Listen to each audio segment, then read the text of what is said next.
started a trend.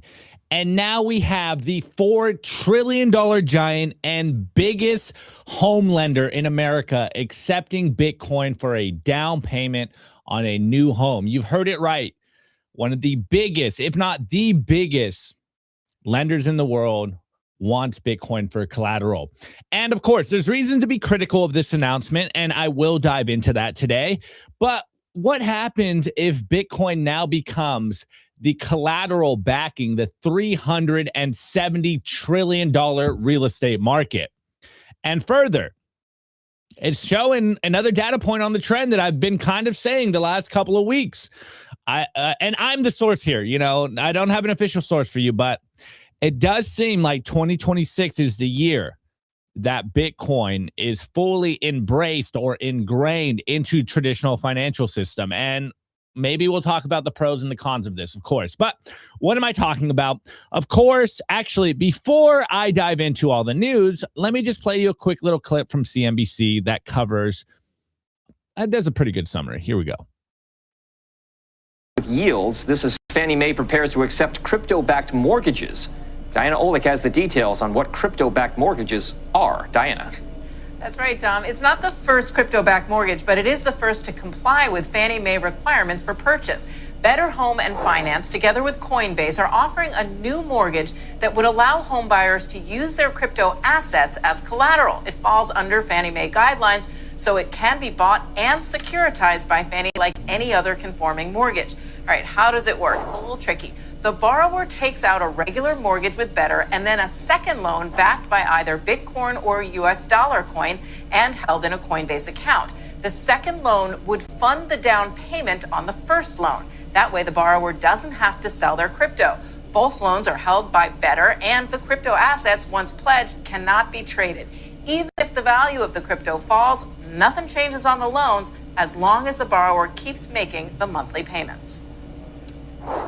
We have now finally created the infrastructure rails to enable any tokenized asset in America to be able to be pledged to help someone afford to buy a home.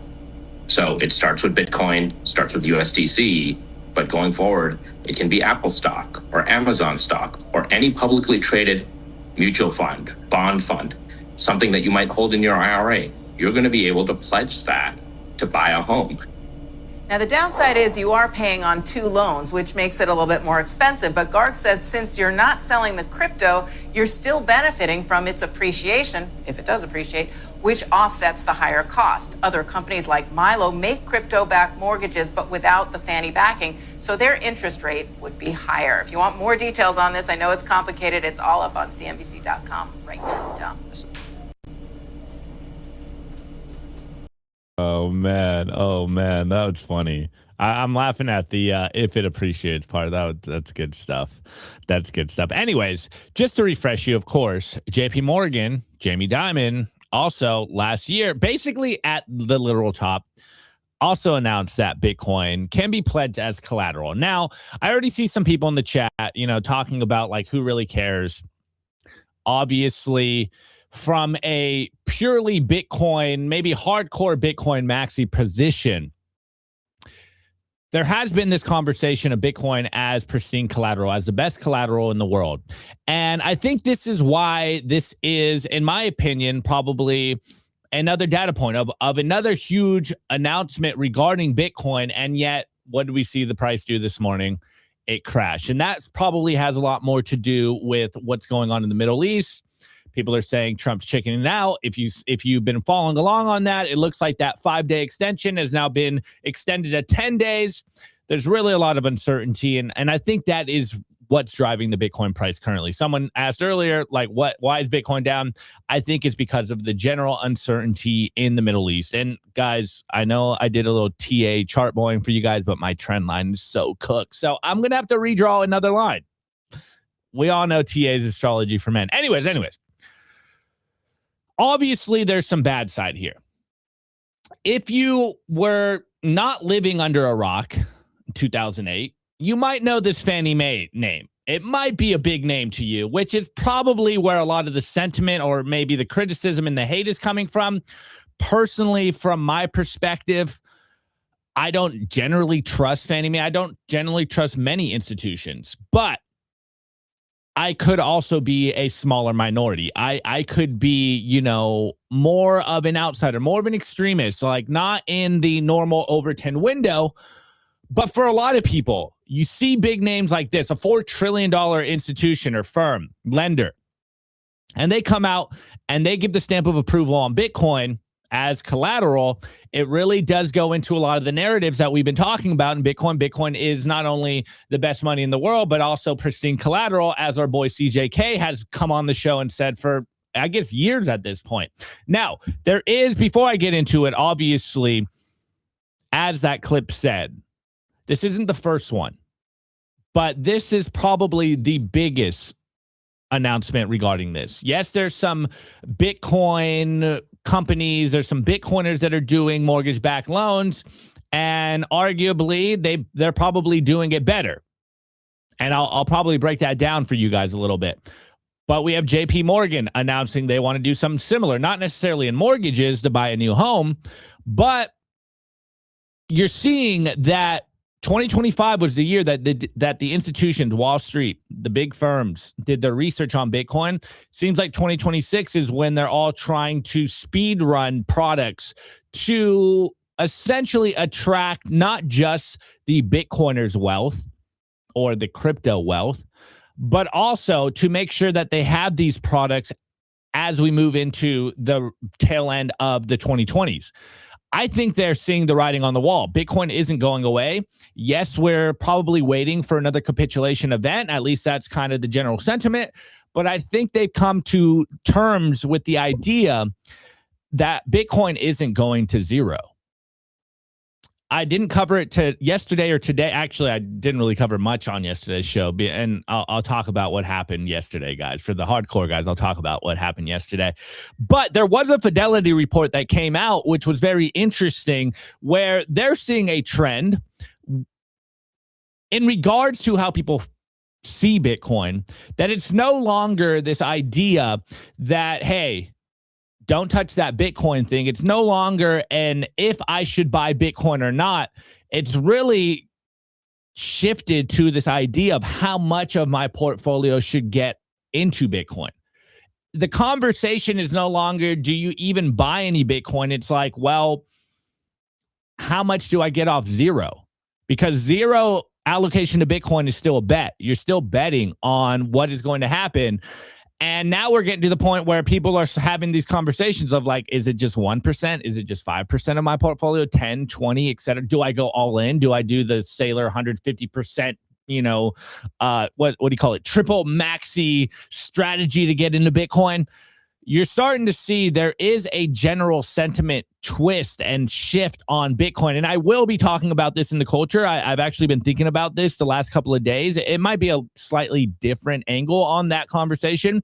But anyways, let's go into the news a little more. Let's go into the official, well, it came from Wall Street Journal, but I pulled up the Coinbase kind of announcement on this. So this is a partnership with Better Buy and Coinbase to allow crypto-backed mortgages with the tacit approval of Fannie Mae.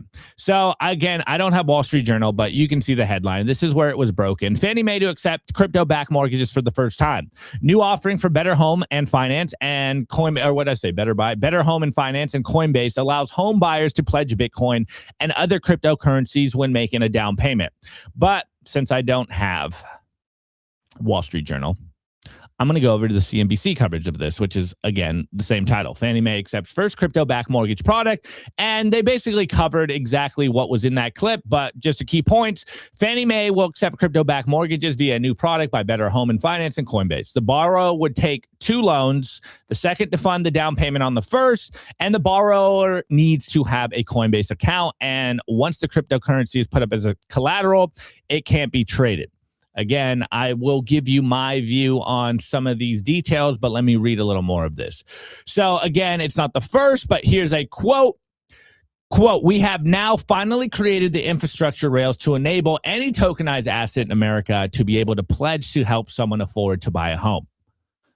I've been telling you guys last couple of weeks. Actually, I saw this tail end of last year when Larry Fink was saying this, that they are, and by they I mean Wall Street, fully convinced of tokenizing all the things. We saw SEC Chair Paul Atkins say, you know, every security and every asset's going to be on the blockchain within 2 years. I think it was either tail end of last week or the beginning of this week. So they're going full force on tokenizing all the things. And I've been probably very cynical about it and saying, look, I know we had this idea that shitcoins are going to die, that ever since Trump came out and went more pro Bitcoin than shitcoins, that shitcoins were done, they were cooked. I think we're going to see a whole new round of not just crypto degenerate shitcoin cycles coming back, but Wall Street degenerate shitcoin cycles with this new branding of, quote, tokenizing all the things. Everything's going on the blockchain. Remember the meme? I like blockchain, not Bitcoin. Well, it seems like we are going to have to continue to counter all the FUD, and everything's going to be on the blockchain. It's all going to be shitcoin. It's shitcoins all the way down at this point. That's kind of where we are. But anyways, let's go back into this article. Of course, as you heard, it starts with Bitcoin, and then they're going to tokenize all the things. But this is where there is a kind of broader conversation to the average normie person here. It's this idea of things becoming unaffordable. And remember, Trump said this about, I don't know, a month or so ago. He's like, I don't care that housing prices are going up. I want them to continue to go up because people finally feel rich. So it seems like housing is going to become, quote unquote, more unaffordable. And we're starting to see a trend of realizing that you can't just be a politician and run on the idea of, hey, you know, you're either rich or everyone else is going to get left behind. And if you get left behind, too bad. Doesn't matter, which is kind of the narrative and the rhetoric that we are hearing from the Republican side. And the Democratic side is, I think, very astute in realizing that unaffordability is a key concept right now for everyone. Inflation is probably going to go crazy. Oil prices are going crazy. No one can afford a home. We're going to be working our whole life. We're living in the quintessential World Economic Forum, you will own nothing and be happy thesis. It's happening right now. Most people are just cooked and they're just too busy with the bread and circuses. But you're seeing in this article, and look, I know I'm not the biggest fan of Coinbase, but I'll give the devil its due. I think this is a smart move. Now, the technical details, I think it's probably going to be done better, but I will expand on that in a minute. So going further, the idea is to serve Americans who have enough crypto assets to fund a mortgage down payment, but do not want to sell those assets, which would both incur taxes and forfeit any future appreciation. New mortgage product allows them to keep the cryptocurrency and still secure home financing. Token-backed mortgages, gross, are a major first step to unlocking home ownership for the younger generations that have struggled with barriers to saving for a traditional down payment. As you can see, the idea of, hey, the American dream is still sort of alive if you know how to do it. We're no longer going to just, you know, spit in your face and say it's raining. Now you're starting to see that Wall Street or Fannie Mae or the institutions and anyone that is trying to launch a Bitcoin product or a crypto product is realizing that there is a growing market for this idea. There is a growing sentiment of people being completely deflated, demoralized, have no purpose, and they're just realizing I'm going to be a renter forever. There's no escape for me. So I'm just going to be a nihilist, like get my kicks on Route 66. And I've told my story about this. I was that person for a long time until I found Bitcoin. And I think we're starting to see a general sentiment around this in society that people, if they're not in Bitcoin, they really only have two choices, and one of them is not that popular because it's like the boomers basically telling us, hey, and I know you guys are going to yell at me. I love the Bitcoin boomers. Boomers are not all bad. You know, you guys always say, Opti's so mean to the boomers. Sorry, not that sorry. Anyways, there is the kind of boomer rhetoric of just, you know, what is it? Bootstrap yourself, you know, just work harder. Save more money, you can afford this too. But we don't talk about the fact that they bought, houses for like 40K. Now that same house is minimum 400K. So it's a little different conversation. And then we have the complete opposite side, which is, hey, we will give you free things. Vote for us and we'll give you free stuff. We're going to make things more affordable. There might be a third avenue here, which is what we always talk about as Bitcoiners. It's, hey, it's a little bit of both. You are going to have to save. You are going to have to work hard. You are going to have to bootstrap yourself, but you are just missing the fundamental key is that you're using the wrong money. Your money is broken. And if you really want to live the American dream or own a home or own anything at this point, you need to save in Bitcoin. And then life does become more affordable. As we've talked about on the show, if you price your wealth in Bitcoin, everything gets cheaper over a longer term, time period, over a 4 to 5 to 10 year time span. Everything becomes cheaper with Bitcoin because Bitcoin appreciates so much. And there's only 21 million hard cap. And there's an infinite money printer. And all that global liquidity needs to find somewhere to be stored, which from our thesis, from my perspective, from my fundamentals and heuristics, I believe that the best thing, the truly, not only free market, but the truly great asset is, of course, Bitcoin. So it's a little bit of both. But it is interesting when you see that they chose this angle of everything's unaffordable. Use our loan. And you can finally get a house. Then, Gen Z and millennials will finally be able to own something. You will finally be able to call something your own.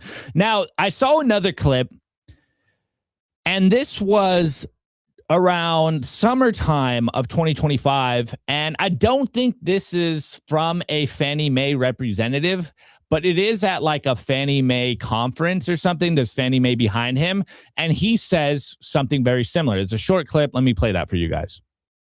Crypto has an enormous opportunity to help with the affordability equation. I mean, Bitcoin is a very stable asset in our view.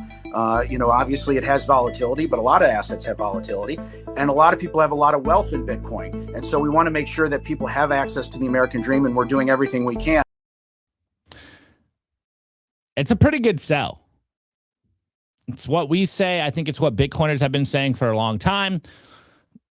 It makes sense to me. I get where the rhetoric is coming from. You could argue it's propaganda. Obviously, they're trying to sell you a product, and hence why they are using probably the Bitcoin rhetoric, the Bitcoin memes. Now, I do want to kind of look into the technicalities of this. Now, I think the biggest problem with this, when you compare this to the more Bitcoin-friendly backed mortgages like our boy CJK, or in particular any other more Bitcoin native loan, it works totally different. And they did mention in the clip, the key difference is if you take a Bitcoin backed loan from any of the Bitcoin native companies, you probably are going to pay a higher interest rate because it's not coming from these institutions. That is a solid selling point, I think, for a lot of people. But this part right here, of course, you're going to take 2 loans out. I don't think that's really. I think this is kind of a missed opportunity here. If Bitcoin is pristine collateral, and that might be kind of throwing a wrench into the narrative. If Bitcoin is pristine collateral, then you shouldn't have to take 2 loans out here. I should just be able to, give you my Bitcoin. And obviously that comes with more pros and cons. And you give me the cash, or give you the Bitcoin and you give me the house. I think this is a little bit of added friction. And you can see that the traditional financial system is still wrapping their head around figuring out how do we actually treat this Bitcoin thing without either one, it blows up, and without us having some kind of fiduciary responsibility or us getting in legal hot cases. So this taking 2 loans out, it seems like added friction. And like they said in the initial clip, it might be more expensive because you're going to have to pay back 2 loans. So the product's not perfect, but I think, as we always talk about on this show, you are seeing the Overton window shift in real time. 2025, if we would have talked about not only nation states and laws seemingly on the verge of embracing Bitcoin and Bitcoin-backed loans, we probably would have been like, yeah, that's going to come in like 5 years. At least I know I would have said that. So the Overton window around this conversation is shifting. The institutions, Wall Street, nation states, as I keep covering on the show constantly, they want your Bitcoin. They think the Bitcoin is valuable. What does that tell? What's that telling me? It means I obviously think it's valuable. But when you see the TradFi system start to embrace you, it makes me feel like I need to hold on to this Bitcoin even more. You need to hodl your Bitcoin with a tighter grip. If they're coming in trying to incentivize you, which I had said a while ago, that Wall Street is going to come in and they're going to use various products, incentives to make you give up your keys on your Bitcoin. Now, obviously, this is probably literally what it said. You need a Coinbase account for this to even work out, which, as you know, I'm not the biggest fan of Coinbase. So that's another kind of like, all right, well, I guess baby steps. I guess we're moving in the right direction, but we're not totally there, which really brings up the broader conversation of the reason I think from an Overton window perspective, from a what the masses think about Bitcoin perspective, I think this is going to be super good for all Bitcoin-backed loans in the ecosystem, unless there's some form of regulatory moat or legal moat or what have you. I think this is going to foster more competition. I think this is probably going to eventually, hopefully sooner than later, get us to the point where Bitcoin-backed loans, pure Bitcoin-backed loans, where you pledge the Bitcoin, it's on, a proof of reserve system, it doesn't get rehypothecated, and then you just get cash back. And then we don't have to pay exorbitant interest fees because the banking system isn't treating Bitcoin like a toxic asset, which is part of the conversation we've been hearing lately. So I think this is probably going to get us to the point where if you do want to have a Bitcoin-backed loan from a hardcore Bitcoiner company, then maybe we won't have to pay crazy fees. And we finally get some competitive fees here, and it makes sense to use your Bitcoin. And then further, I think the best part about this is the fact that if Bitcoin drops, you don't have to get liquidated, which is, I think the coolest part of this, though. The monthly payments part, that's just kind of the status quo.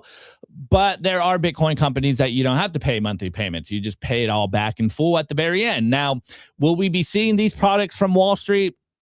Highly doubtful, at least where we currently are, because they still treat Bitcoin like, they don't trust us. I'm sure most of us Bitcoiners have a bad credit score. Maybe I'm speaking for myself here, and they don't really trust Bitcoin fully as an asset. They don't trust the industry to continue to expand, the Bitcoin price to continue to go up.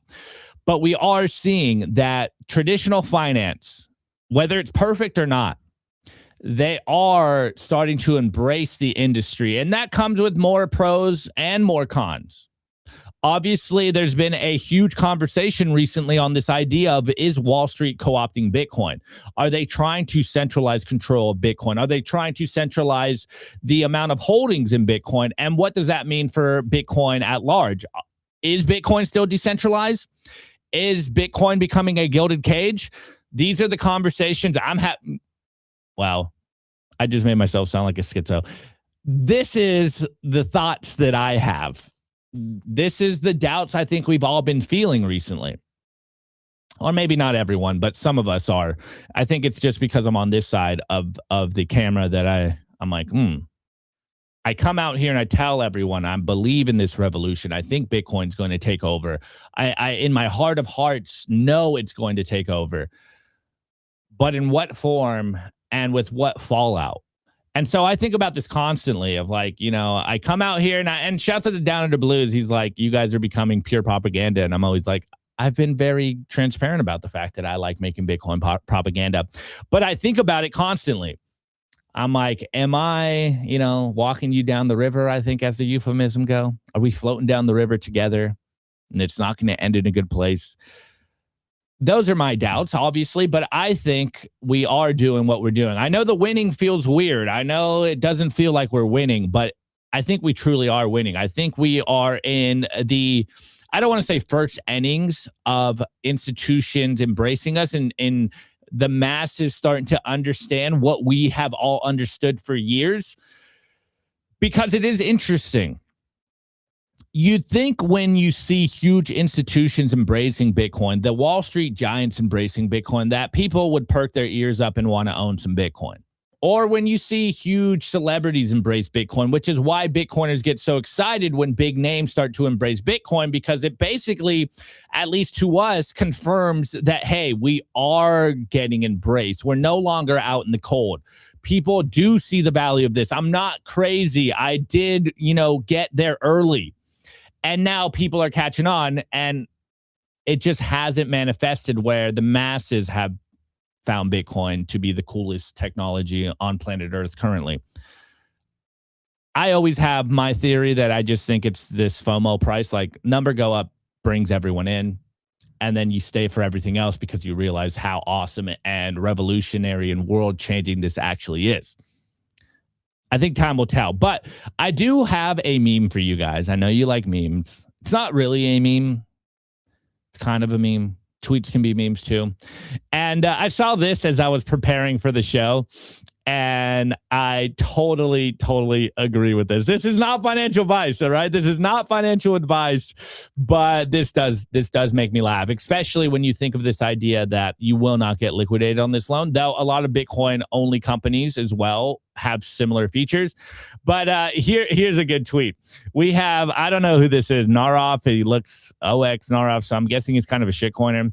And it goes, your new goal is to time the absolute Bitcoin top and take the biggest mortgage of your life with Fannie Mae because you can't get liquidated. Man, the fun's coming back. I'm starting to feel the fun come back. And then further, remember we talked about Peter Schiff yesterday. We got a response from Peter Schiff, guys, hot off the press. Here's Peter Schiff. Fannie and Freddie guaranteeing mortgages with pledged Bitcoin as the only down payment means hodlers get a free ride. If Bitcoin keeps going up, they keep all the gains. If Bitcoin crashes, they walk away from their mortgages, stickling the GSEs and taxpayers with huge losses. Man, dude, salty Schiff. What free ride, man? We've been hodling for years. Can we not realize our wealth? Does it mean that we are lobbying the very system we wanted to destroy by being like, hey, accept this as money because it is money? I think it's kind of like the free market working out exactly as designed. Not just from the merchant side, because that's kind of the idea with most Bitcoin adoption stories is like, if you really want to have true adoption from the masses, then it's going to come from the merchants basically saying, hey, I don't want those dollars. I want Bitcoin. But if we can, not just from merchants being from merchants, but also customers being like, hey, I'm not going to give you dollars. I'm going to give you Bitcoin. And you have to bend the knee to this because we have the wealth. What's the Kaiser quote? He who has the Bitcoin makes the rules. It seems like this is playing out. Or you could take the more cynical view. It seems like Wall Street and the very institution that started the 2008 financial crisis is starting to realize, hey, I want that Bitcoin from him. I'm going to do whatever I can to get that Bitcoin from him. I'm going to incentivize him with all these different products so that he gives up its keys. And then who knows what's happened on the back end, and we're too big to fail. And, oh, all this Bitcoin is ours now. And, hey, we'll, give you some fiat in exchange for the fact that we blew up and we took your Bitcoin. Now, that is probably the biggest contention here for me personally, is I would not be giving Fannie Mae my Bitcoin if I had any.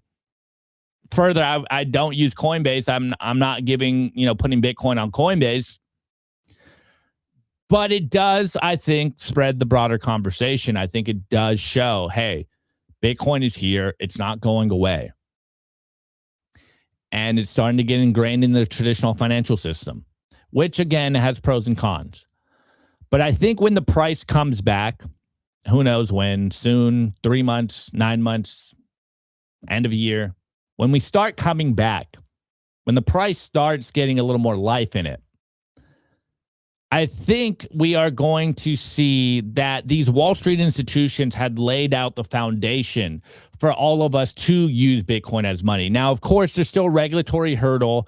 There's still conversations of how to actually treat Bitcoin. What is Bitcoin exactly? How do we view Bitcoin through the traditional financial lens?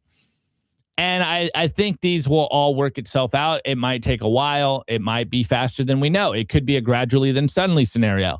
But once the price comes back, and we know it will, I think we are going to see that a lot of the good news that we've recently been covering and wondering why the price has been going down on such good news, it's going to be a snowball effect. It's going to be almost like a snap of the fingers moment that one day everyone hated us, and the next day, we're completely okay, normal, embrace, just completely normalized. And I think in the grand view of history, that's totally how it's going to look. But in our day-to-day, it's gruesome, man. This is not a free ride, Peter Schiff. Hodling isn't easy, bro. You should know. You waited a 10-year bear market. And, hey, hour cycles are better, but as you guys can tell, I'm going crazy over here on the stream. Not just because I watch the Bitcoin price, but just because I'm so inundated with Bitcoin. To all I do, my whole life is Bitcoin. And it just drives me crazy sometimes. What's the saying? What drives me hazy is whether I or them are crazy. You look at everyone and you're wondering, how do they not see what I see? How am I still the crazy one that understands that Bitcoin is going to take over the world? It's going to fundamentally shift the world. And then your friends and family are like, yeah, hey, how's your little Bitcoins? Are you having fun playing with your Bitcoin, son? Are you winning yet, son? I think the foundation for whatever comes in the end of this year in 2027, I think we're going to have a solid launch pad to really, really make not only some big moves in the price, but also saturate within the culture, within the economy, within the world very quickly. And so shouts out to everyone building products. Shouts out. I would even say shouts out to the Wall Street executives that are taking Bitcoin seriously, because I think they understand what we understand, at least a little bit. They understand they can't ignore this any longer. Whether it was Trump that forced their hand, or it's the fact Bitcoin's 17 years old, or the fact that Bitcoin went to all-time highs at around 126K, they're starting to realize it's not going away.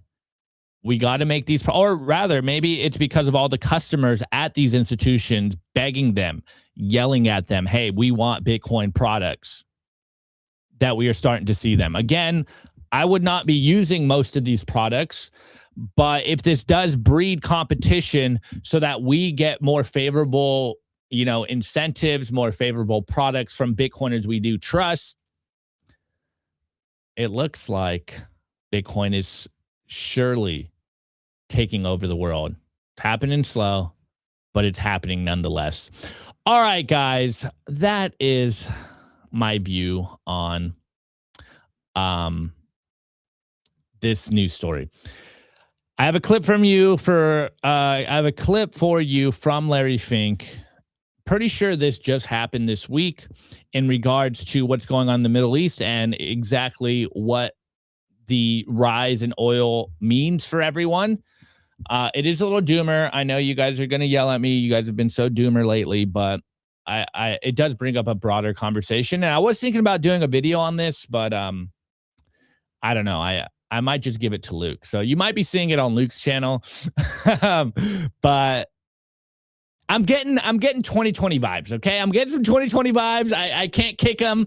I'm starting to get some 2020 vibes. It's just a new iteration. And then in the news, we saw some interesting conversations over taxes happening around Bitcoin and, again, stable coins on Capitol Hill this week. So I will be covering that. And then in the culture, I will acknowledge the fact that the show messed up yesterday at the end of the show, but I'm going to do what I wanted to do yesterday if my computer didn't crap out on me. So that's today's show. I'll be right back. Give me 1 minute. Today's episode is brought to you by Bitcoin Well Infinite. If you're a serious Bitcoin buyer, you've probably hit the same wall. Most platforms make you give up custody just to play by the rules. Bitcoin Well Infinite fixes that. They're North America's only publicly traded non-custodial OTC desk listed on the TSX Venture Exchange, which means transparent operations and zero counterparty risk. You buy Bitcoin, you take immediate control, period. For trades over $50,000, you get a dedicated executive Bitcoin advisor, competitive spread starting at 1%, and immediate delivery straight to your own wallet. No custody risk, no withdrawal fees, just institutional grade execution with full asset control. If you want to buy Bitcoin the right way, book a free consultation at bitcoinwell.com/OTC or email infinite@bitcoinwell.com. I want to give a shout out to our partner, StampSeed. Is your Bitcoin in cold storage really secure? Are your seed phrases really secure? StampSeed's do-it-yourself kit has everything you'll need for you to hammer your seed words into commercial-grade titanium plates instead of just writing them down on paper. Paper is fragile. Titanium plates are strong. Your words are actually stamped into the titanium plate with this hammer and these letter stamping tools. Once the words are in, they aren't going anywhere. No risk of the plate breaking apart and pieces falling everywhere. Titanium stamp seeds will survive nearly triple the heat produced by a house fire. They're also crush-proof, waterproof, non-corrosive, and time-proof. And now you can customize your titanium seed plates. You can upload your design or logo, and they will laser engrave it on the back of your seed plate, the opposite side of where the words are. Stamp your seed on StampSeed and use promo code SIMPLY to get 15% off anything on the stampseed.com store.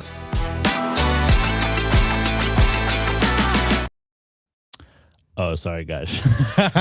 I was checking out the Rumble chat. Okay, the current Bitcoin price is 65,910. Yes, we had a correction this morning. Oh, I didn't pull up.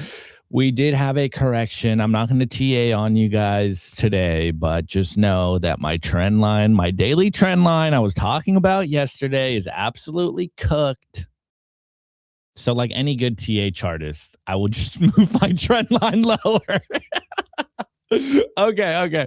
The discount from all-time high is 47.8%. Yo, did we ever hit 50% on this drawdown?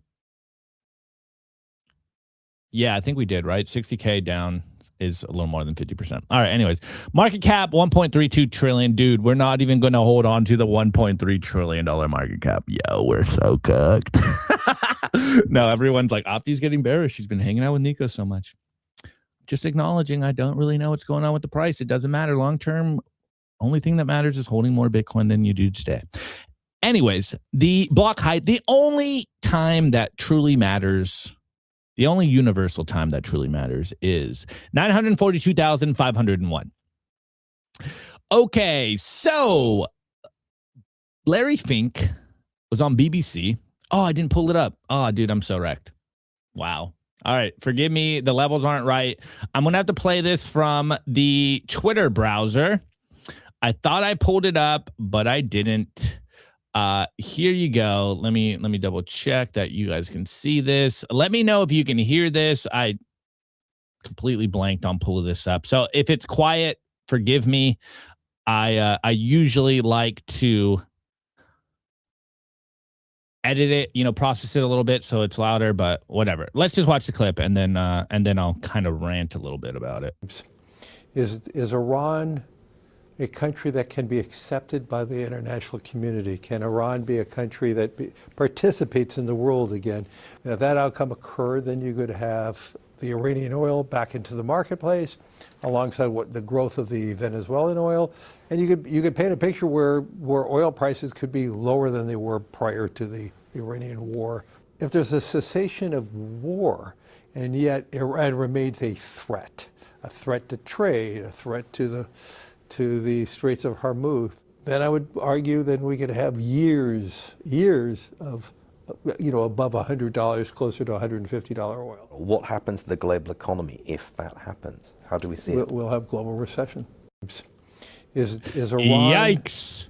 a country that can We be have the big accepted boss. We have the big boss, Larry Fink, saying if the oil prices continue to go up, hold on, or rather are sustained above $150 per barrel, we could be in a global recession and probably worse, you know, the big D word,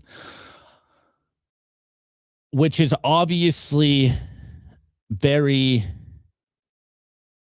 scary, just to say the least. We're in a weird position. I know, look, on Twitter and in my own mind, I am holding two opposite opinions.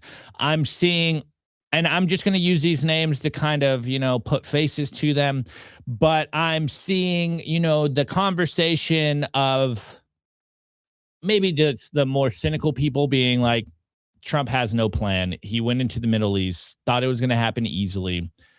Now we're going to be stuck in a Iraq 2.0, a forever war.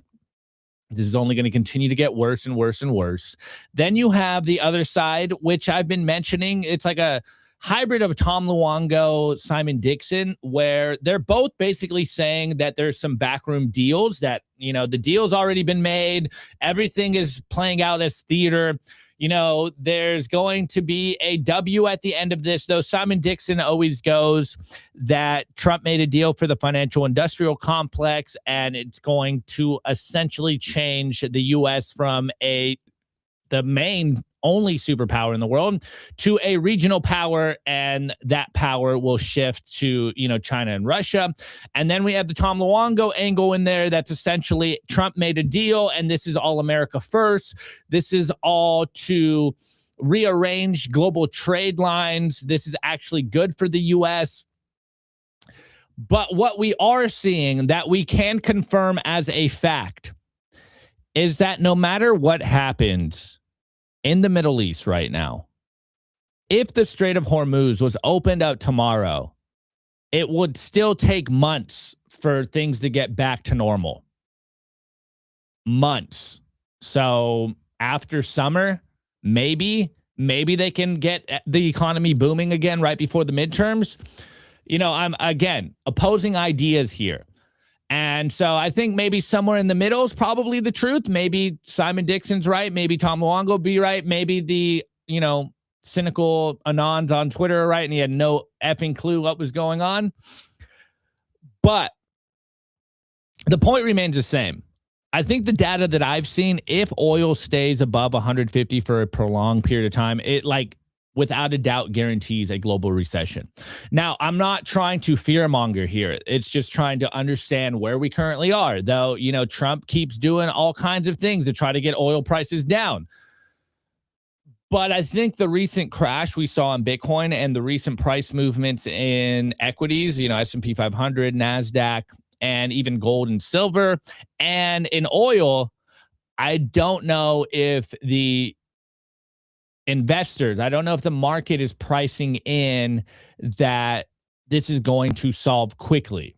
I think from what I'm seeing, the uncertainty going on, it seems like we're flip-flopping with every Trump post, Truth Social post. Investors in the market starts pricing in, oh, this is handled, this is over. At least that's what happens during, you know, 9 to 5 when the markets are open. And then after the markets close, you get another new Trump tweet. And then you get even more uncertainty, and it's like, oh, wait, no, actually, this is going to be a forever war. Now, I did mention that I am feeling this gut feeling that we might be seeing a 2020-esque scenario.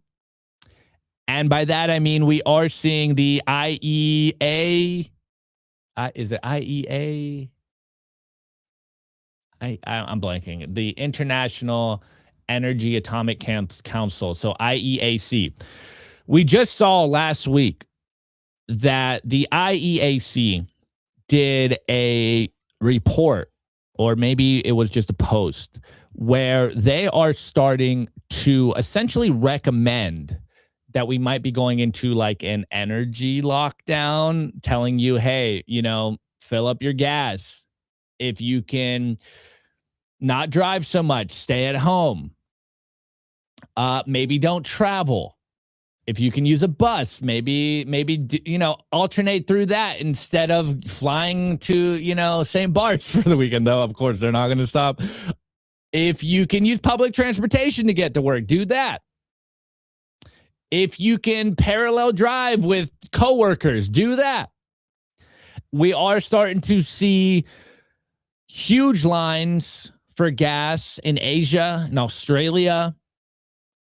I think I saw some starting to pop up in Europe.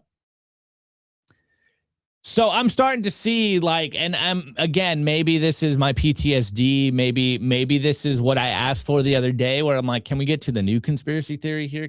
I remember 2020 was so much fun. We were so ahead of the curve. And I remember what January and February felt of 2020 because I was still new to Bitcoin. I was obsessed with Twitter and we were seeing all that scary propaganda of people falling in China. And we, like anyone that was on Twitter that was a Bitcoiner at that time, we all freaked out first. And I'm starting to get this parallel feeling that maybe the next crackdown is an energy. And this is literally going into the World Economic Forum. You will own nothing and be happy.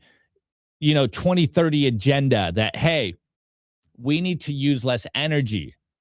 Well, the ESG narratives didn't work around energy because BlackRock abandoned it. And now AI absolutely decimated that idea. It's no longer, hey, we don't want to use that much energy. It's, wait, actually, we need to use all the energy possible for AI because it's going to change the world. Now we're seeing, because of what's happening in Iran, in the Middle East, around energy and oil prices and the Strait of Hormuz and the supply chain disruption and the fact that, hey, a lot of Western countries, a lot of countries in the world right now are probably not going to be able to get the oil they need, and if they do get it, it might be at elevated prices. We're starting to see that there is a narrative building on energy scarcity. That, hey, look, this war really disrupted everything. Don't leave your house because you can't, because you literally can't, because it costs too much money to drive around anywhere. It costs too much money to have your vacation. Lock down in your home, work from home, drive with coworkers. So we no longer have a panic about the flu. We're going to have a panic around fossil fuels or the cost of energy or a war disrupting the supply chain for energy. And we have Larry Fink out here saying, hey, man, if the price of oil stays up for a prolonged period of time, it even gets to 150, we might be seeing a global recession. I don't know. I think, the very cynical tinfoil hat conspiracy theorist in me really wants to say that this all does seem to align perfectly with the 2030 agenda, with the World Economic Forum, you will own nothing and be happy, with the 15-minute cities, with the push for digital IDs and CBDCs. Now, I really hope I'm wrong. But when I see all of this stuff right now, it just reminds me of how I felt in 2020 before the world got completely decimated, locked down in March of 2020. Maybe this is me seeing things that aren't there, or maybe this is me 2 months early before we even get to the pivotal moment where it actually happens. I don't know, guys. Let me know in the chat. That's just kind of the general vibe that I'm feeling right now. Again, maybe I have PTSD. Maybe I'm just too cynical, conspiracy theorist here, but we are starting to see these trends. And for now, it seems isolated on the other side of the world. But I think very quickly, it might spread to Western countries. And once it gets into the Western countries, that's when you're going to be seeing it all on the news. So if it does happen, I don't want to say I told you so first, because we're kind of in a lot more hot water than me being right. But this is all the stuff I'm thinking. I'm literally just thinking live on the show with you guys today. I'm just thinking through this. Okay. I'm okay, dude, I don't want to, I'm not, I don't want to, I don't want to fearmonger. Lightning Goats. this is a good comment, and I'm going to recommend a podcast, and I just watched it this week. Lightning Guts goes, let's stop beating around the bush. America is collapsing. What will replace it? Probably AI corporate syndicates like out of Snow Crash.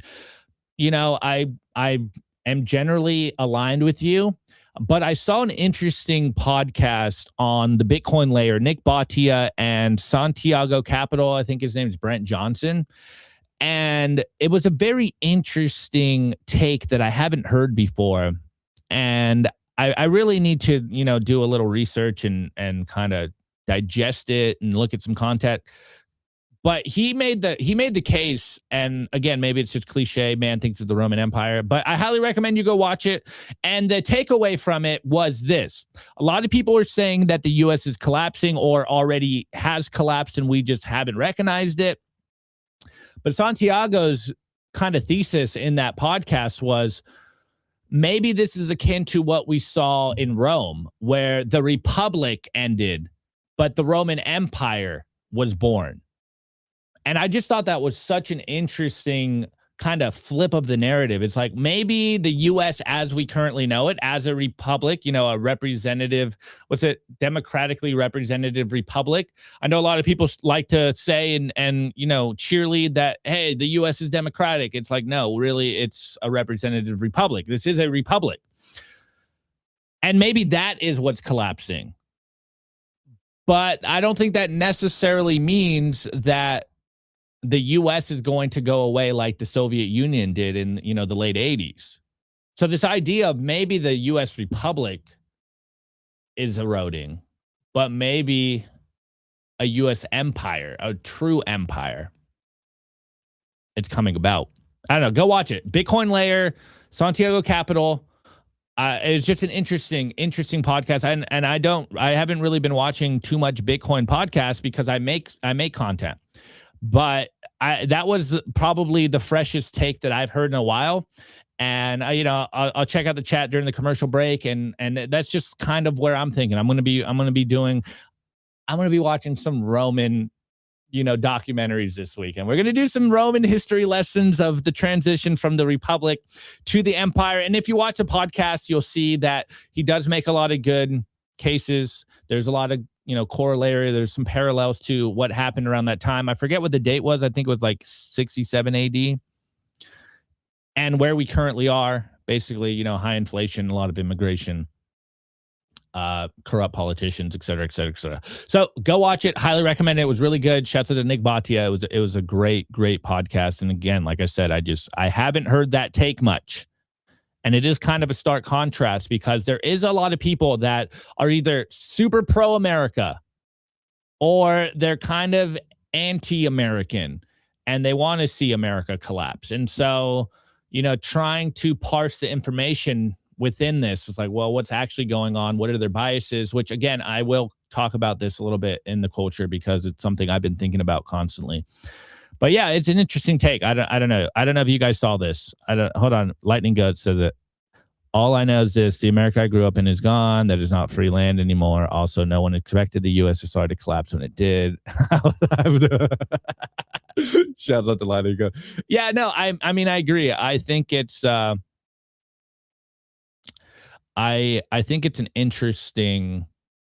Obviously, if you're a thinker, if there's a thinker left in us still, that's probably what you're thinking. You guys have probably seen the meme. It's like, if your friends aren't talking about whatever, then you need new friends. You know the meme. They put different things in it. But from my perspective, like, if my friends aren't talking about this stuff, like global, macro, geopolitical, where we currently are in the United States, what is actually happening, trying to parse through Trump post and what he's actually saying and what geopolitical chess moves are being played out right now and who's in control of what and who's fighting who and where is the real money coming from and what are the true levers of power, then I really don't want to have conversations with you unless it's just the boys hanging out. But anyways, I've been rambling a little too much. I've been rambling it a little too much on this. So let's keep it moving, and we are going to get an update from Capitol Hill. I want to give a shout out to our partner, Ledin. the leader in Bitcoin-backed loans. Ledn lets you unlock the liquidity in your Bitcoin without ever having to sell it. Since 2018, they've issued over $10 billion in loans to more than 10,000 customers worldwide. I love these guys, and not only do I have an account with them, I also have a loan. And here's what really sets them apart. There are no monthly payments, and you can pay back the loan at any time. Once you send your Bitcoin as collateral, you can have cash in your account within 24 hours. Ledn has over 1,000 five-star customer reviews, and they've never lost a single dollar or single sat of customer funds. So if you want to tap into the wealth of your Bitcoin without having to sell it, head over to learn.ledn.io/simply today, and you'll get 0.25% off your first loan. I want to give a shout out to our partner, sat123.com. Sovereignty isn't just about your money. It's about your communications too. When the grid goes down, most people go dark. Cell towers fail in hurricanes, cyber attacks, and blackouts. But satellite phones? They don't rely on local infrastructure. Iridium has 77 satellites in orbit, giving you a direct line anywhere in the US, even offshore. If you hold your own Bitcoin keys, you should hold your own comms too. Sat123.com also has everything you need to start building your Bitcoin citadel. Starlink, battery backups, Faraday bags to protect your hardware wallets, and much, much more. It's a one-stop shop for anyone serious about resilience and off-grid independence. Stay connected, stay independent, stay sovereign. Go to sat123.com/simply today and use promo code SIMPLY to get 15% off anything on the store. I want to give a shout out to our partner, BitKey. If you already self-custody your Bitcoin, you know the deal with hardware wallets by now. Complex setups, clumsy interfaces, and a seed phrase that can be lost, stolen, or forgotten. BitKey fixes that. BitKey is a multi-sig hardware wallet built by the team behind Square and Cash App. It packs a cryptographic recovery system and built-in inheritance feature into an intuitive, easy-to-use wallet with no seed phrase to sweat over. It's simple, secure, self-custody without the stress. Time named BitKey one of the best inventions of 2024. Get 20% off at bitkey.world. That's BITKEY.world with the code SIMPLY.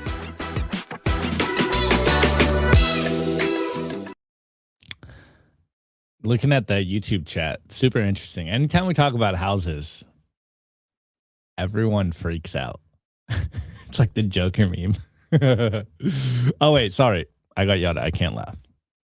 Serious face. Serious Opti has arrived. Okay. So we got an interesting update from Capitol Hill in regards to the conversation over de minimis taxes or de minimis tax exemption. And remember that I believe it was last week. Again, I apologize that every day is a blur for me. And I forget when I said exactly this and when the story was, but we did a story the other day about Coinbase essentially being rumored to attacking Bitcoin as money, saying no one actually uses this thing. We don't need a de minimis tax on it. We should do a de minimis tax on stable coins. And I came on the show. I'm like, that literally makes absolutely no sense. Why does a stable coin need a de minimis tax when by default, it's stable, allegedly. It's pegged to $1. There is no capital gains there. What's that even mean? Well, we got again, I'll give the devil its due. Got an interesting update from this week in particular on this very same conversation. So first and foremost, I do want to give a huge shout out to Connor Brown. He came on the scene, I believe it was 2021-ish, kind of 2020, 2022. Maybe he was in Bitcoin earlier, but from my memory, which is not that good in terms of dates, came on the scene around 2021, came in hot, had some really good interviews, had some really good takes on what Bitcoin is, got a pretty good following. And, you know, it's interesting when new people come in with fresh takes, people go to them, you know, like flies to a light. And so he was one of those guys. I really loved his podcast earlier, and it might have been earlier, I forget. But anyway, sorry, Connor. But he also worked for Senator Lummis. And now he is working at the Bitcoin Policy Institute, which personally is probably the only Bitcoin-esque lobbying group in Washington, D.C., or educational group of Bitcoiners in Washington, D.C. that I actually do like, that I think they're doing good work. So shouts out to the BPI, the Bitcoin Policy Institute. Highly recommend you go check them out. You know, if you have some funds, some extra funds, and you want to support them, I think that's the group to really support, the people over at Bitcoin Policy Institute. Sorry. And David Zell, I think they're doing really good work. I'm a huge fan of what they're doing. Some of the others, a little iffy. You know, Coin Center, it's kind of been pretty good for a while, but there are a little more shit coiny, and you know, I'm not gonna pit. Sorry, I can't laugh. I'm not going to criticize everyone that's doing it. All I'm here to say is I really like what the Bitcoin Policy Institute is doing. Anyways, we got this update from Connor Brown. He goes, today's briefing on a de minimis exemption for Bitcoin was a great success. Our panel delivered a strong data-forward case for de minimis relief. Coinbase presented new stats showing that a de minimis exemption would bring administrative relief by saving millions of unnecessary forms being sent to the IRS. Thank you to Cara Calvert, who is out Coinbase. Janessa Lopez, she's at Block, Cash App, Square, and previously at Gemini. And Bill Mongan of River. For participating, and all the staffers who joined, we'll keep everyone updated as legislation progresses. There was actually a pretty good, what do you call it? Like a thumbnail? It wasn't really a thumbnail. It was just like a post where it had Block, River, Coinbase, and someone else. I'm blanking. Maybe I can find it for you. But so they're having conversations around de minimis tax. And again, giving the devil its due, remember when I talked about this story? Coinbase basically said this is lies. We are trying to do whatever we can to fight for Bitcoin. And then Connor Brown came out and was like, yo, if you're serious about this, let's all come together. Let's go to Capitol Hill. We'll organize a presentation. We'll organize a meeting so that we can talk about this, so that we can basically get the real figures out there, get the real narrative out there. So again, shouts out to Coinbase for being a part of this, because they have been a lot of hot water. Obviously, I'm not the biggest fan of Coinbase. I used to use Coinbase throughout my time in Bitcoin. It seems like they have embraced shitcoins a lot more than Bitcoin, but in reality, they got to know that Bitcoin is the only reason for their existence. So again, shout out to Coinbase for even partaking in this. And it seems like they said some good things. So I did find the Coinbase press release about this. And here it is. This is on Coinbase.com on their blog, and it is titled Modernizing the Tax Code to Meet America's Next Era of Financial Innovation. Going in a little bit. Hold on. I didn't pull it up. Going in a little bit here. In fact, yeah, exactly, Lightning Goats. TLDR, the United States is building the world's most comprehensive digital asset regulatory framework. Congress has already passed the Genius Act, and lawmakers are now advancing market structure legislation through the Clarity Act. But one critical piece of the puzzle is still missing: the tax code. Today's rules treat digital asset unlike any other financial asset class. Everyday activity like stablecoin payments, Ethereum gas fees, or even routine Bitcoin transactions can trigger taxable events that create enormous compliance burdens while generating little meaningful tax revenue. Before I go on and read this more, I find it interesting that Bitcoin wasn't the first thing mentioned. You know, hey, maybe I'm nitpicking. Maybe I'm seeing things that aren't there, but it seemed like they begrudgingly added the Bitcoin transactions in there, but I digress. Anyways, Coinbase alone expects to issue over 4 million 1099 DA forms to customers with under $600 of proceeds, and over 60% of our customers have incomplete cost basis data due to the way digital assets move across wallets and platforms. If the United States wants its digital asset framework to succeed, tax policy must modernize alongside stablecoin and market structure legislation. Today, the Coinbase Institute is launching a new series of data-driven papers outlining practical reforms to bring digital asset taxation into alignment with the rest of the financial system. Here's the first one. Read the first one here. Tax policy for the digital age. I'm just going to read the blurb. If you want to go find this and read the whole thing, It is on Coinbase.com. And he goes, digital assets are rapidly becoming a core part of modern finance, used every day for payments, investments, and financial services. Yet the U.S. tax reporting framework has not kept pace, and applying last century's rules to 21st century digital markets is leading to predictable and counterproductive results. Brokers and taxpayers required to generate vast information with minimal taxable value. Regulators inundated with low signal paperwork, and all parties face rising compliance and administrability burdens in exchange for limited incremental insight for tax authorities. As adoption grows, this mismatch between rules and technology risks distorting economic behavior. The time taxpayers must spend navigating complex reporting requirements effectively functions as a hidden tax on innovation. Targeted reforms that reduce low signal reporting and focus on higher value tax information can improve outcomes while creating a system that scales, one where compliance remains practical, whether a taxpayer has 10 transactions or 10,000. So those are just the blurbs. But I do agree with the general sentiment here.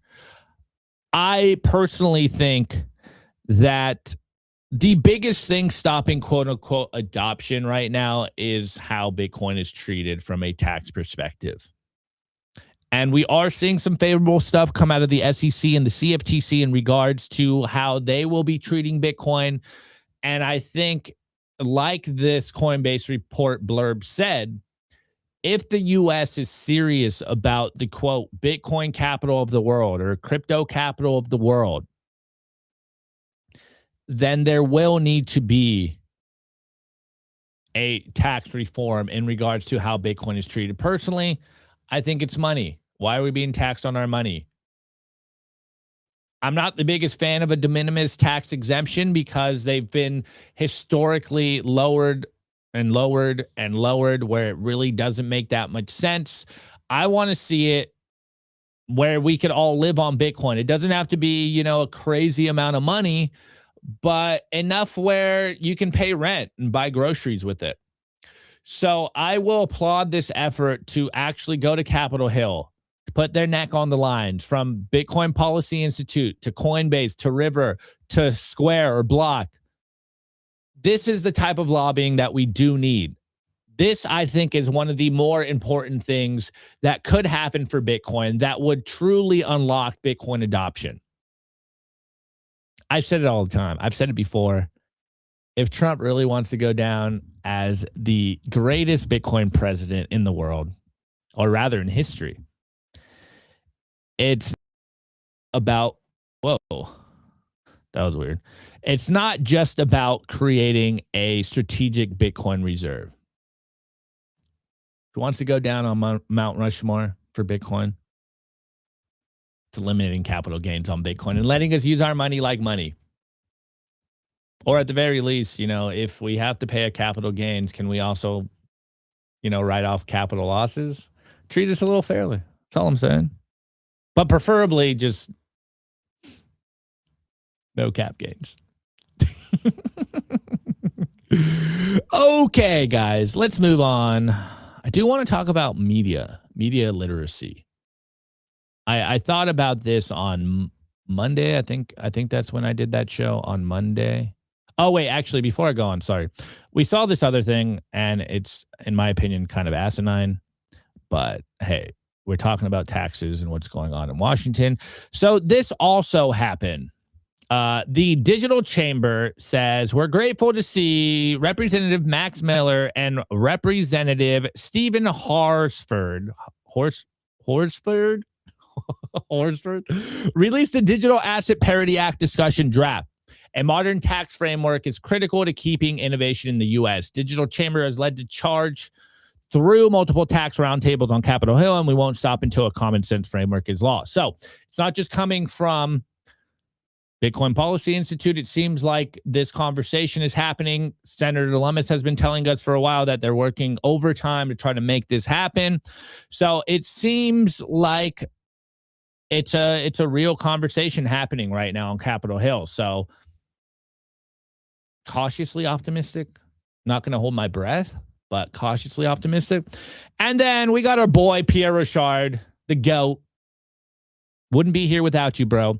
And he goes, unfortunately, this bill only makes stablecoins tax exempt. This is the wrong direction to go in. It's Bitcoin that should have a de minimis tax exemption. Stablecoins are not decentralized and they're not permissionless. They're not real money. They're just fiat.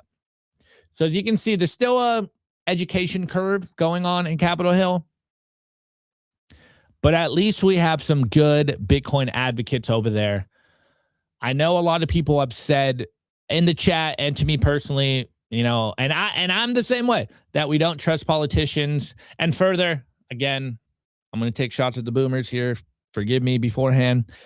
But having these boomers that don't really understand the technology try to regulate and write laws for the technology is just absolutely insane to me. Now, I don't write laws, so that's not my job. But I think it is a huge hurdle, at least where we currently stand, to expect the politicians in Washington to write some good laws with this emerging technology, this emerging money. So we'll see if anything happens out of this, guys. But at least the general trend I've been looking and seeing, it's probably not going to be that good. Okay. But anyways, I guess optically cautionistic. Did I say that?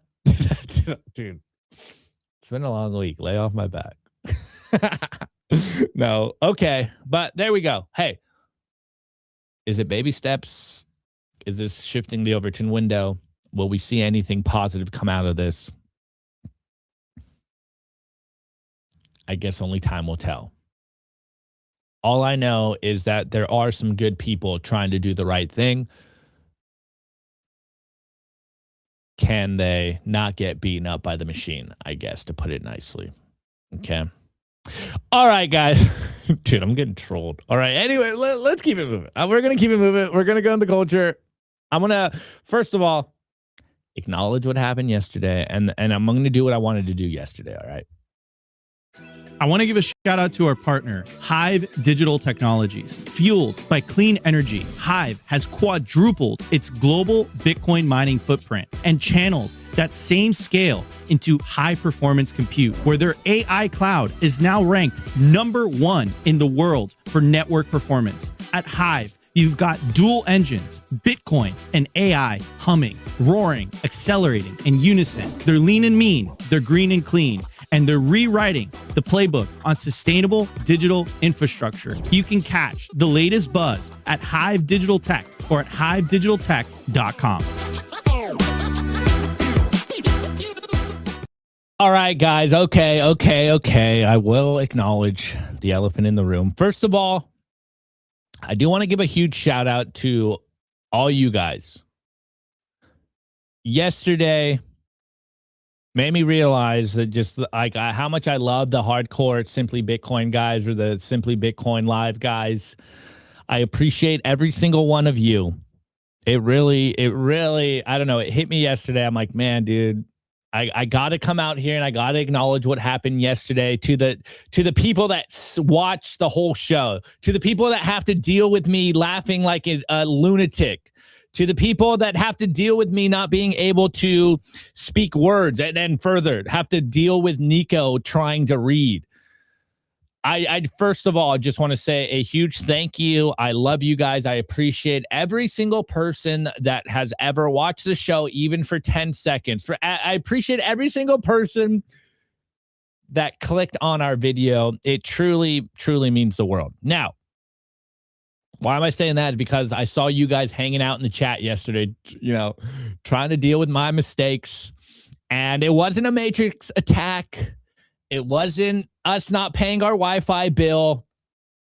It was kind of, it was a dumber problem on my hand. So what happened is I had 700 gigs of live shows downloaded on my computer. And I've been meaning to back them up. And my computer, this computer only has like a 1 terabyte memory in it. And I was getting those warnings of, hey, you don't have enough space to do this. And I got it on Wednesday and I'm like, nah, I'll be good. actually, I was going to go on Wednesday and get an external hard drive. And then my workout with Sal in the morning just tore me to pieces. And then I did a walk and I was just so beat Wednesday night that I didn't go to go get me an external hard drive. And I was like, I got this. We're gonna manage. It managed yesterday. We'll manage today. And I did get a warning in the morning. I should have known it was gonna happen, but I didn't buy the external hard drive. And towards the tail end of the show, my computer just completely it went nuts. I don't know if this ever been a problem for you, if you've ever experienced it, but like your cursor just has a mind of its own. It's all delayed. And then also my computer wasn't charging. So I wasn't sure. If you watch the tail end of the show, I heard you guys, I saw you in the chat being like, yo, you're kind of glitching out. Well, my screen over here like wasn't working. I couldn't move anything because then it would glitch out more.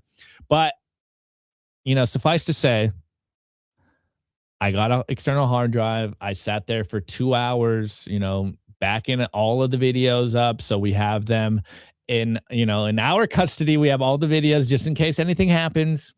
And then I deleted it. And now I think I'm good for a little while. So it was a skill issue. It was a user mistake. It was on my fault. It wasn't crazy. I saw you guys in the chat. Anyways, I'm going to do clown. I'm going. Oh wait, no, I thought. Okay, you guys are fighting back and forth. You guys are fighting back and forth. You didn't call me a clown. Okay. Deep state clearly threatened by the power. No, dude, that's not what happened. This was a user issue. This was a skill issue. This was me being a procrastinator. It was me being a little lazy. So that's what happened yesterday. But again, I really appreciate you guys hanging out in the chat. I saw someone say like over under on if Opti will make it back. I was trying, dude. I was trying. Trust me, I was trying. Anyways, this is what I wanted to do yesterday. And just funny enough, last night we got another update. So remember the show I did, man, I forget. It was at the beginning of this week at some point. We had Burstein Alliance and K33 essentially saying that Bitcoin had bottomed. Well, last night we got Goldman Sachs is also now saying that Bitcoin and crypto has bottomed. And I do have the Bitcoin mag, you know, Goldman Sachs, crypto and Bitcoin might have bottomed. Goldman Sachs believes crypto or Bitcoin may have hit their floor after months of decline. Not going to read the whole thing, but it says, in a note on Thursday, analyst James Yarrow said crypto-related equities are down 46%. Since October 2025, but are showing volatile but flattish performance, making valuations increasingly attractive. Anyways, this is not about breaking down this article. But after the Monday show, or Wednesday show, might have been Wednesday, after the $867 billion firm show, it was making me think about like media literacy and what are the incentives for these institutions to be planting these stories? Or I guess that's the strong word. Are they planting these stories? Like, what are their incentives here? Why are they saying this? Why are they releasing these reports? And I know when I did the video, I was extremely bullish on it. Obviously, I've been getting yelled at for being bearish on the search, so I wanted to be bullish. And later in the day, I just started to think on this idea of what is their incentives? And when we read these news headlines, these, sound bites, what do they want us to believe? Are they actually bullish, or are they looking for more exit liquidity? Are they actually thinking that Bitcoin's going to continue to go up, or again, maybe they're looking for someone to dump on? So I was thinking about this, like, media literacy is an interesting conversation to have in regards to when you see a headline, what does it make you think? And who has the, who might plant these stories, and what are the feelings that they want to feel? They want to make you feel. And what are the true incentives for these stories to kind of be spread around? Is it just for engagement, or is it actually signal? Is it just to get some clicks, or is it, just to feed us some hopium? Or do they actually believe this stuff? And I'm transparent. I basically believe everything I say on the show. You guys know I'm very sarcastic, and that's my tool to get things that I can't necessarily say out there, or maybe don't want to say in a way. And I'm trying to make you laugh. But this idea of what are their incentives when they make these stories? Are people trying to distract us from stuff? Or are they actually planting signals? Not to go full Q-tard on you guys, but if you know anything about like the MAGA movement, there's a lot of that Q stuff. And, bless his heart, shouts out G-Money. I love him. He's always talking about him. And he was always like, Opti, are you a Q dropper now? And I'm like, look, they're interesting. It's a cool fiction that sometimes is entertaining, and I like to read it. But he'll do, like, oh, you missed this headline in this story, and this relates back to this drop, and it's all connected. And I'm like, yo, like, I love schizo stuff as much as anyone else. I love schizo edits, but like, yo, that's a little too crazy for me, bro. And I love G-Money. He's a super good guy. I love his Twitter account. I love some of the stuff he says. Well, most of the stuff he says. But a lot of this, there is some truth to this idea that there are planted stories, whether it's signal or whether it's misinformation or whatever you want to call it, distractions, whatever you want to call it. Like, they do happen. And so I was thinking about the story here of Bernstein Alliance and K33, and really just this show in general. Because sometimes I'll read something and I'll make a story around a certain perspective. And then, not that I think I'm lying, but I'll do the show and then I'm finally able to like sit down with my thoughts and I'll be like, maybe I just completely misread the direction here. Like, maybe they're dumping on us. And if you've been in Bitcoin long enough, then you know how this works out. One of the interesting things for most Bitcoiners in their journey is you come into Bitcoin and you think this is this whole decentralized, beehive of people trying to find the truth. And these arguments are them trying to get to the truth. They're all in good faith about getting to the truth. And then you realize there's a lot of people that get paid to say a bunch of dumb shit, or they get paid to dump shit coins on you. This is one of the reasons why this show was created in the first place. This is why Simply Bitcoin was created as a YouTube channel in the first place. Is because when we got in 2017 and we're really trying to understand what was going on 2017, 2018, all of the trusted YouTubers were shilling shit coins. And then the longer you stay in the industry, the more you realize that, these guys are getting paid to dump on us. The only people that aren't really getting paid to dump on you are people that are telling you, look, bro, just buy Bitcoin, take it into self-custody. I really don't benefit from this because it's like, I don't care where you buy it. Just make sure you have more Bitcoin today than you do yesterday. And you, like, when you realize that your favorite influencer on Twitter is basically dumping shitcoins on your head and telling you it's going to go up 1,000%. I saw a new one this morning. I shouldn't even name it, but I forget what his last name is, but Jason from the All In podcast, he's shilling some shitcoin and he's like, oh, dude, it's going to go 500x or, 100x or something. And you're just like, bro, this guy's got a huge podcast. Like, what are his incentives here? Does he actually believe this thing is going to outdo Bitcoin? Or was he just a part of the pre-mine and therefore he's got a huge bag and he's going to dump on his followers? It's like, the longer you're in the space, the more you realize this is exactly what goes on. I don't get anything from just telling you to buy Bitcoin.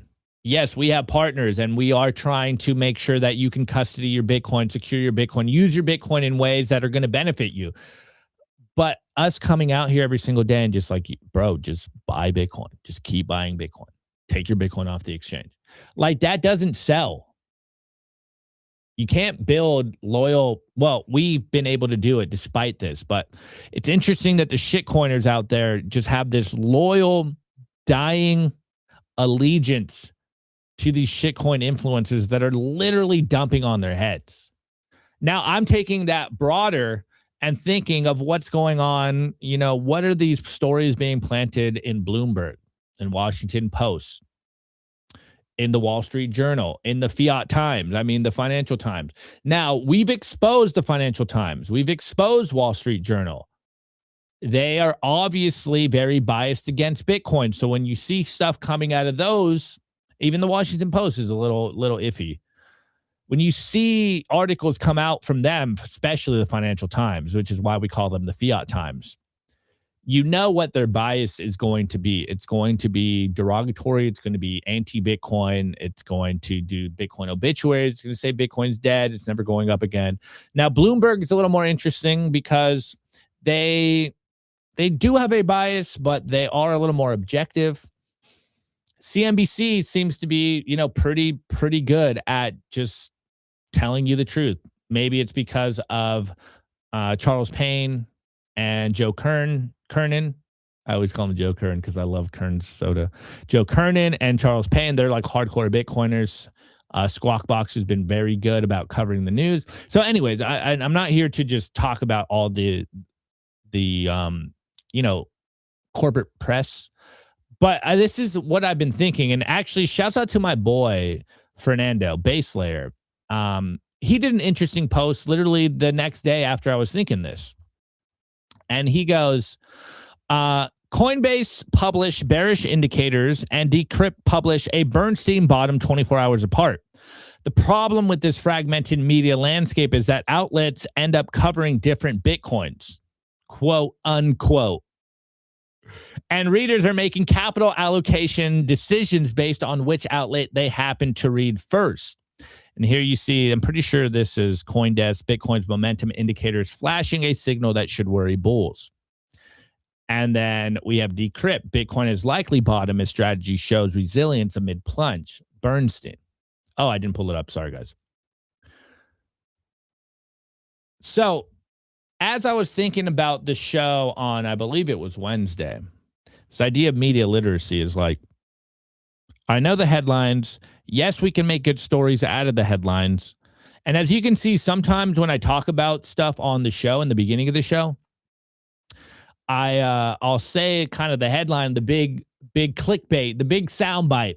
And then I'll break it down in the sense of like, well, there's some pro and some bad here. And I think, this is probably not done well. And this is probably going to be worse. But generally, it's always, and I hate using it, a net positive for Bitcoin. And we just had so much good news. But this idea of where you are ingesting your news from is totally altering the way you're viewing Bitcoin. Hence why me and Nico are fighting. And I think you guys have kind of like that. We're like, I'm bullish. He still thinks we have another leg down. You guys are saying that Nico's infecting me with his bearishness. But I'm actually pretty bullish right now. The only reason I was bearish today is because my trend line broke, guys. My TA, my astrology broke. YouTube save scammers. You're all set, dude. We're actually, I don't know. I don't know what's going on. Oh, you guys are fighting in the chat. All right. I guess, look, I've been rambling. I've been rambling for what, like 20, 30 minutes. I don't know. I don't know if you guys got some value in this, but it really makes me think. I will personally, and maybe I'll just take this personal here. I will keep this in mind with this idea of why are these stories being released now? What is the point of this story? Who, gains the benefit from these stories? And, what are these sources? Who are they coming from? This is just what I'm thinking about.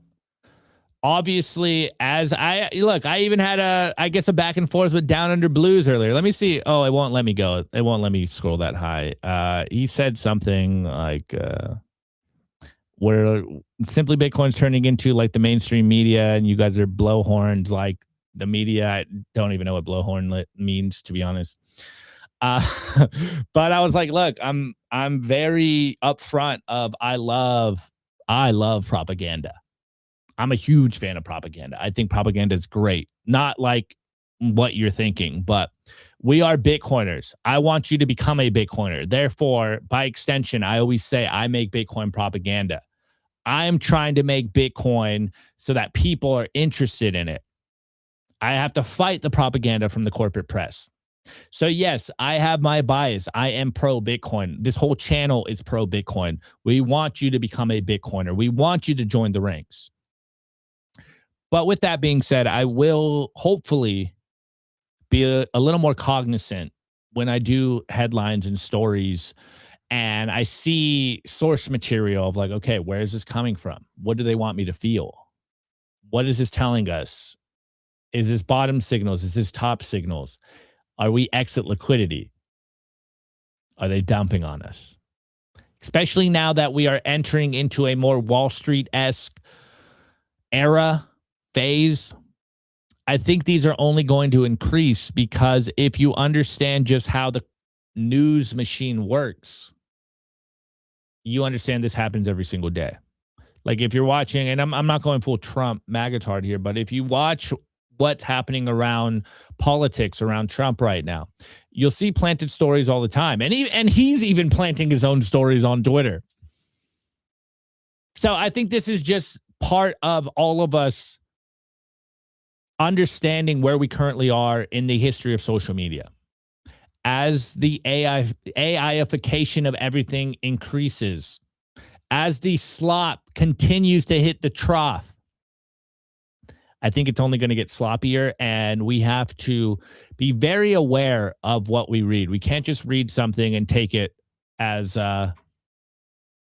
Nico just walked in right as I'm wrapping up, as the gospel, I guess, is what I'm going to say. I don't have the lights on, dude, so I'm going to wrap up. We are wrapping up. I've been rambling for a little bit. Anyways, guys, let me see. Dude, don't touch me. Pause.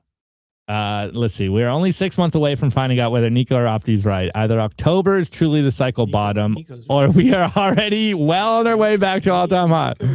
Only a few more months of pain. Yes. Since Nico's not on the microphone, we all know that I am right. Anyways, guys, again, as I said, we truly here at Simply Bitcoin appreciate every single one of you guys. And I shouldn't have any more technical difficulties for you guys, okay? So have a good weekend. Eat some good food. Get outside. Get some sun. Get a walk in if it's not too cold where you are. Call your loved ones. And, of course, stack some Bitcoin and take it off the exchange. Wait, can I say that? I was going to say this is financial advice, but maybe someone's going to clip me and take that out of context. This is life. No. How do I say that? Anyway, whatever. I'll figure it out. All right, guys. Have a good rest of your day. I love you. Have a good weekend. Peace out. Today's episode was brought to you by BitcoinWell.com, a Bitcoin-only platform on a mission to enable financial independence.